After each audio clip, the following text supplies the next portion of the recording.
আজকে ভেতরে যা বললেন, আপনি কি সন্তুষ্ট তাতে?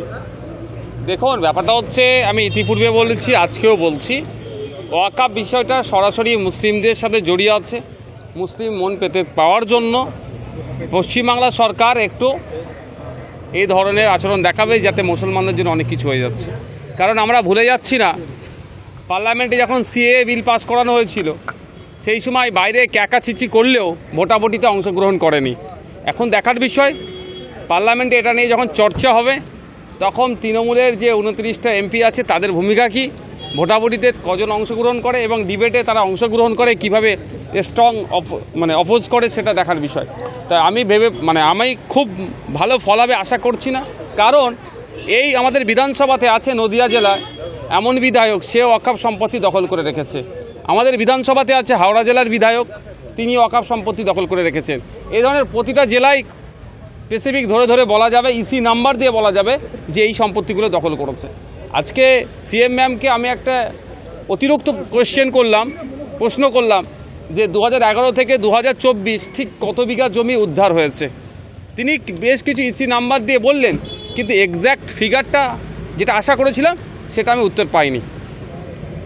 মুখ্যমন্ত্রী বললেন যে এই জমানায় কোনো কিছু দখল হয়নি, যা হওয়ার আগে হয়েছে। কিন্তু দখলের পরিসংখ্যানও দিচ্ছেন আবার, যে দখল হয়েছে সেগুলোকে পুনরুদ্ধার করা সম্ভব। আগে হয়েছে বলে এখন বুল্ডোজার চালানো সম্ভব। দেখুন, আমি বুল্ডোজার চালানোর ওই ধরনের পক্ষেও নয়, সব এর বিরোধী। কিন্তু কোনো একজনের মালিকানার যে জায়গাটি আছে সেটা উদ্ধার করে দেওয়ার দায়িত্ব হচ্ছে রাজ্যের ওয়াকফ বোর্ডে, সেটা উদ্ধার করবে। কিন্তু দুর্ভাগ্যের বিষয়, এই বুল্ডোজার চালানোর নাম করিয়ে বা ভয় দেখিয়ে ব্যর্থতা তো ঢাকা যায় না। তাহলে জোর গলায় বলতে পারছে না কেন? 2 তারিখ এবং 3 তারিখে এই ওয়াকফ অ্যামেন্ডমেন্ট বিলের ওপরে চর্চা হবে আমাদের বিধানসভাতে। তা আমি আশা করব ওখানে যারা তৃণমূলের পক্ষ থেকে বক্তব্য দেবেন, তারা অন্তত এক্স্যাক্ট ফিগারটা বলবে যে বামেদের সময়ে কত বেয়াত হয়েছিল, দেশ স্বাধীনের পর থেকে কত বিঘা সম্পত্তি ছিল, কত বেড়েছে, কত কমেছে, বা এই রাজ্য সরকারের আমলে কী ছিল না ছিল, টোটাল ডেটাটাই দেবেন আশা করছি। কেন্দ্র যে অ্যামেন্ডমেন্ট করছে তাতে মুখ্যমন্ত্রী বলছেন যে মুসলিমদের অধিকার খর্ব হবে, ওয়াকফ ব্যবস্থা ধ্বংস হয়ে যাবে।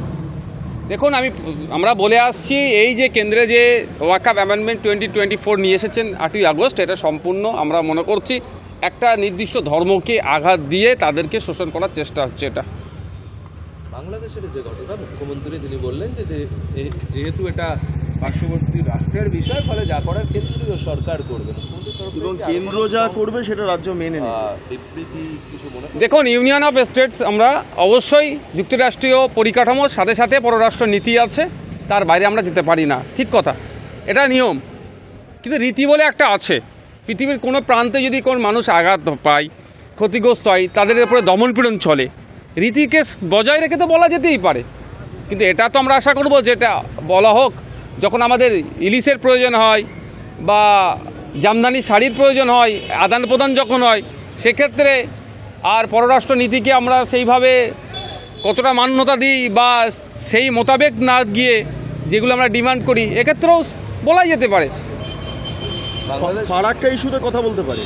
ফারাক্কা ইস্যুতে বাংলাদেশের সঙ্গে কেন্দ্রীয় সরকারের যে চুক্তি, তার প্রেক্ষিতে রাজ্য কথা বলতে পারছে। কিন্তু এইখানে দাঁড়িয়ে পররাষ্ট্রনীতির দোহাই দিয়ে গোটা বিষয়টা কার্যত মুখে কুলু পাচ্ছেন মুখ্যমন্ত্রী। এটা কি মনে হচ্ছে না যে নিজের জায়গাটাকে বাঁচানোর কৌশল? দেখুন, কোথায় বাঁচাবেন কোথায় ছাড়বেন সেটা তাদেরই একান্ত দলীয় ব্যাপার। সেটা আমি এতটুকুই বলতে পারি।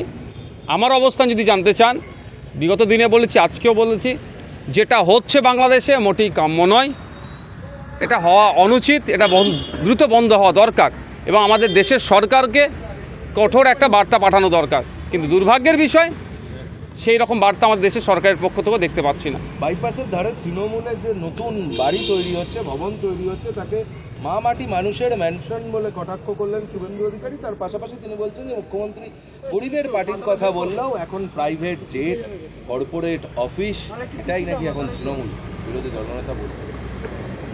ব্যাপারটা হচ্ছে, তৃণমূলের দেখবেন আর বিগত দিনে যারা তৃণমূলকে প্রতিষ্ঠা করলো, যে সমস্ত লিডার্স, যারা গ্রাসরুট লেভেলের সাথে মিশে থাকতে চায়, তাদের খুব একটা পাত্তা পাচ্ছে না।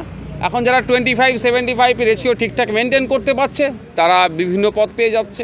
আর ওই 25-75 থেকেই তো এগুলো তৈরি হচ্ছে। কোন পার্টি কত বড় পার্টি অফিস করবে সেটা নিয়ে আমরা ভাবি না, কিন্তু যে পার্টি যে কমিটমেন্ট করে শাসন কার্য কাঁধে তুলে নিল, সেই কমিটমেন্ট কতটা বাস্তবায়ন হচ্ছে বা কতটা ফেল হচ্ছে সেটা নিয়ে চর্চা হওয়া দরকার।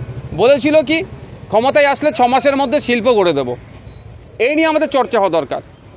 প্রতি বছরে প্রায় বিশ্ব বাংলা বাণিজ্য সম্মেলন করছে, খরচের বহর বেড়ে যাচ্ছে, ইনভেস্ট করবে বলে অনেকে প্রতিশ্রুতি দিচ্ছে, কিন্তু কত টাকা ইনভেস্ট করলো এবং সেই ইনভেস্ট থেকে আমাদের রাজ্যের রেভিনিউ কত আসলো, রাজ্যের আপনার বেকারত্ব ক্ষেত্রে অর্থাৎ চাকরি কত পেলো, আমাদের যুবকরা কত কাজ পেলো, এই ডেটা কিন্তু পাওয়া যাচ্ছে না। আমাদের মনে হয় এই নিয়ে চর্চা হওয়া দরকার। কার কত বড় পার্টি অফিস, সে তো তাহলে দিল্লিতে বিজেপির যে সদর দপ্তর সে তো একদম 5 স্টার হোটেলের মতো হয়েছে। সেগুলো নিয়ে চর্চা না করার থেকে যে কমিটমেন্ট করেছিল সেগুলো বাস্তবায়ন হচ্ছে না, সেটা নিয়ে প্রশ্ন হোক আমাদের। বলছি ইসকন বলে যে সংস্থা রয়েছে সেটাকে বাংলাদেশে নিষিদ্ধ করার দাবি জানালেন অ্যাটর্নি জেনারেল বাংলাদেশ হাইকোর্টে। কিভাবে দেখুন, ওটা বাংলাদেশের সম্পূর্ণ অভ্যন্তরীণ ব্যাপার, তারা কোন গ্রাউন্ড থেকে বলতে পারবো না। আমাদের দেশে হলে এটা নিয়ে আমরা বেশি চর্চা করতে পারতাম।